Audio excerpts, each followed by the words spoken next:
Kinukumbinse ng Philippine Rice Research Institute o PhilRice sa Science City of Muñoz, Nueva Ecija ang mga magsasaka na maagang maghanda sa posibleng epekto ng Super El Nino sa pamagitan ng paggamit ng mga climate resilient farming practices at pagsubaybay sa mga impormasyong may kaugnayan sa klima upang mabawasan ang pinsala sa produksyon ng palay.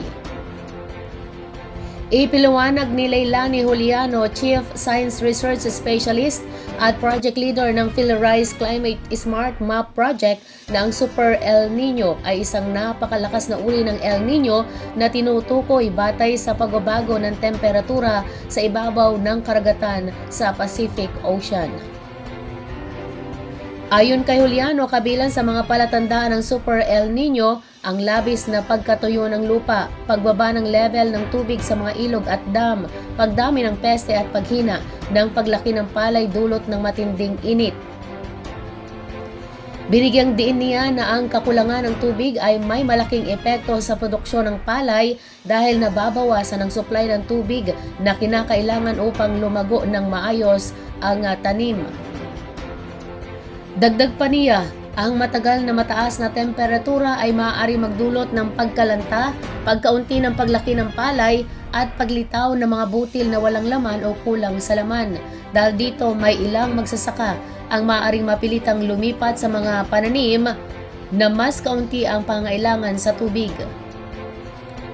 Ayon pa sa PhilRice, hindi lamang produksyon ng palay ang maaaring maapektuhan ng Super El Nino, kundi maging ang supply ng pagkain, presyo ng mga bilihin, kabuhayan ng mga magsasaka at oportunidad sa trabaho sa mga pamayanang umaasa sa agrikultura.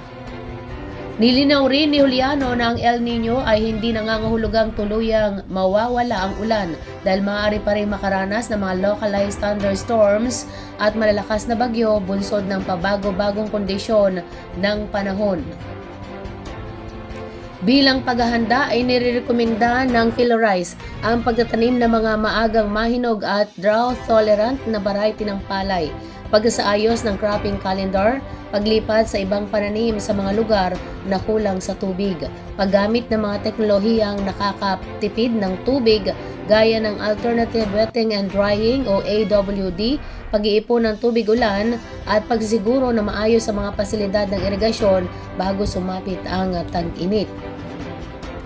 Itinampok din ni Juliano ang PhilRice Climate Smart Map Project na gumagamit ng halos 9 na taong climate data mula PRISM o PRISM, kabilang ang mga naging epekto ng El Nino noong 2016, 2019 at 2024, kasama ang datos ng National Irrigation Administration o NIA upang matukoy ang mga rice growing areas na vulnerable sa tagtuyot.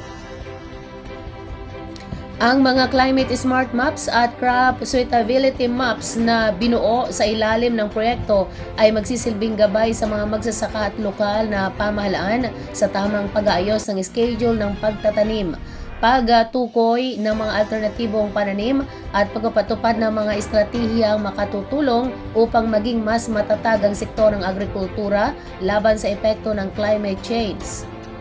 Hinimok din ng PhilRice sa mga magsasaka na magpatala sa Philippine Crop Insurance Corporation o PCIC sa pamagitan ng kanilang local government units o municipal agriculture offices upang magkaroon ng insurance at makatanggap ng kaukulang tulong sakaling masira ang kanilang pananim dahil sa matinding kondisyon ng panahon.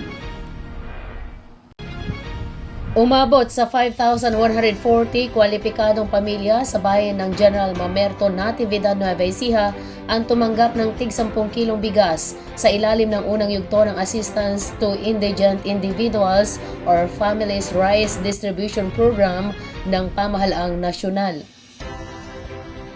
Pinangunahan ng pamahalaang bayan ng General Mamerto, Natividad ang pamamahagi ng ayuda katuwang ang Department of the Interior and Local Government o DILG kung saan nabigyan ng tulong ang mga benepisyaryo mula sa lahat ng barangay sa bayan. Binigyang prioridad sa distribusyon ang mga senior citizen at persons with disabilities o PWDs. Pinondohan ang programa sa pamagitan ng Fiscal Year 2026 Local Government Support Fund Financial Assistance to Local Government Units o LGSF FALGU na nagbibigay ng pondo sa mga lokal na pamahalaan upang maipatupad ang mga programang tumutugon sa pangailangan ng kanilang mga nasasakupan, kabilang ang mga proyektong pangkabuhayan at social assistance. Nagpahayag naman ng pasasalamat si Mayor Hilario Ponce sa pamahalaan sa pagkakaloob ng rice assistance sa kanilang bayan.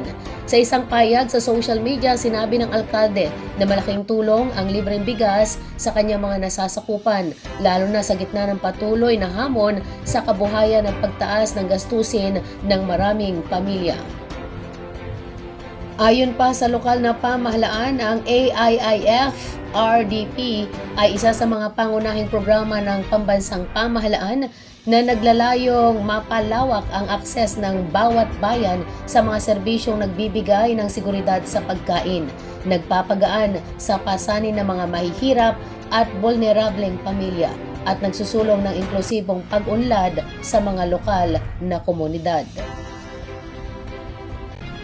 Arestado ang 3 individual habang 3 baril, mga bala at hinihinalang shabu ang nakumpiska sa magkakahiwalay na operasyon ng Nueva Ecija Police Provincial Office o NEPO laban sa illegal na droga at loose firearms nitong July 17, 2026. Isinagawa ang 2 search warrant operations at isang firearm buy-bust operation sa magkakahiwalay na lugar sa lalawigan na nagresulta sa pagkakaresto sa 3 suspek.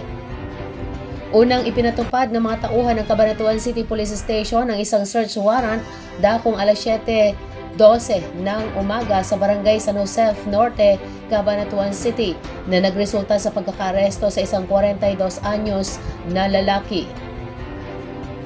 Nakumpiska mula sa suspek ang isang Caspian Arms caliber 45 pistol na may lamang 7 bala, gayon din ang 5.8 gramo ng hinihinalang shabu na nagkakahalaga ng 39,440 pesos batay sa Dangerous Drug Board o DDB value.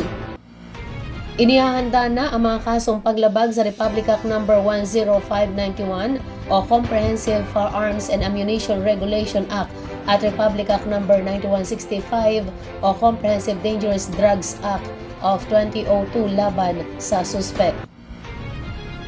Samantala sa barangay Lenek, Gimba, Nueva Ecija, nagsagawa rin ng search warrant ang mga tauhan ng Gimba Municipal Police Station katuwang ang Provincial Intelligence Unit ng NEPO, 2nd Provincial Mobile Force Company at 303rd Maneuver Company ng Regional Mobile Force Battalion 3. Arestado sa operasyon ang isang lalaking residente matapos makarecover ang mga otoridad ng isang homemade caliber 9mm na baril at 4 na bala ng parehong kalibre.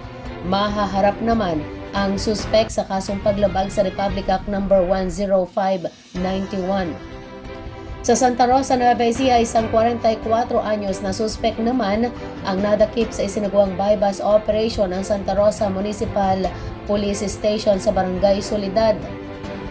Ayon sa pulisya, nahuli ang suspek matapos nitong ibenta sa isang operatiba ang isang caliber 38 revolver na may lamang 5 bala.